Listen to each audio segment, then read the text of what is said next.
মার্চের 1 তারিখ বিকেলবেলা হঠাৎ করে সৌমিলি আর সায়ন্তনী বললো, তুই তাড়াতাড়ি করে রেডি হয়ে নে, তোর জন্য একটা সারপ্রাইজ আছে।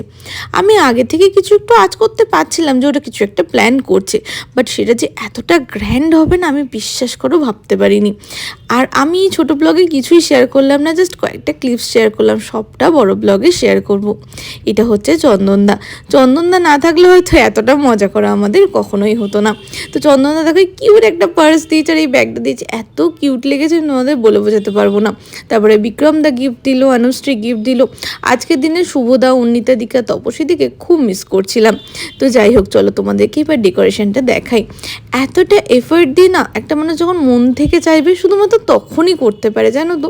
আমার পছন্দের সব ছবিগুলোকে প্রিন্ট আউট বার করে সেগুলোকে এরমভাবে হ্যাং করা, মানে এক একটা ছবিকে আলাদা আলাদা করে প্রিন্ট করা, তারপর তোমার এরকম বউ বানিয়ে বানিয়ে সেগুলোকে, মানে এত স্পেশাল ফিল হচ্ছিলো না সেই মুহূর্তটা, মানে তোমাদেরকে আমি জাস্ট বলে বোঝাতে পারবো না।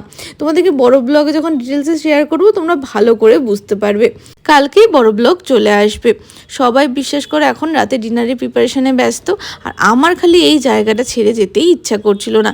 বারবার করে যাচ্ছিলাম, আবার ঘুরে ঘুরে এসে এখানে বসছিলাম। এত ভালো লাগছিলো জায়গাটা দেখে, মানে তোমাদের বলে বোঝাতে পারবো না।